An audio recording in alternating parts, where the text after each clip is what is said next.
There's been high-stakes diplomacy happening on Saturday with a phone call between the US President Biden and his Russian counterpart Putin.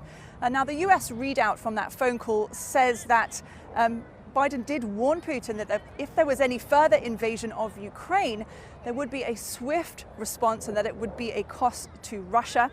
The Russian response, however, is saying that Biden and the US haven't taken into consideration their key security concerns, and there will be more of a Kremlin response to come. Tensions around our troops' movements on our territory have been heating up for many months. The fact is that the Americans are heating up the hysteria around so-called planned Russian invasion. They even announced the dates of such invasion. And at the same time, together with their allies, they are pumping the military muscles of Ukraine.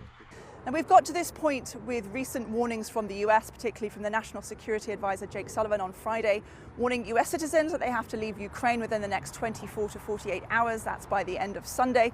That is because of intelligence, they say, that shows that there could be an invasion of Ukraine by Russia in the next few days, potentially as soon as before the end of the Olympics, so February 20th.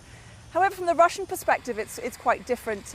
The Russian Foreign Minister Lavrov had a phone call with his counterpart in the US and expressed afterwards that he feels like this is more of US propaganda. It's a propaganda campaign between the US and allies.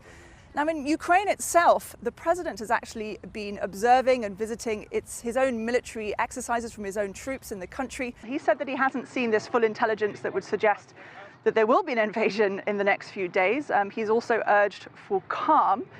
Let's have a listen to more of what he had to say. It's our borders, it's our territory. You know, I have to speak with our people like,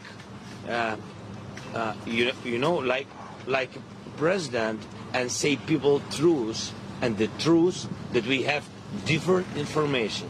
And now the best friend for enemies, that is panic in our country.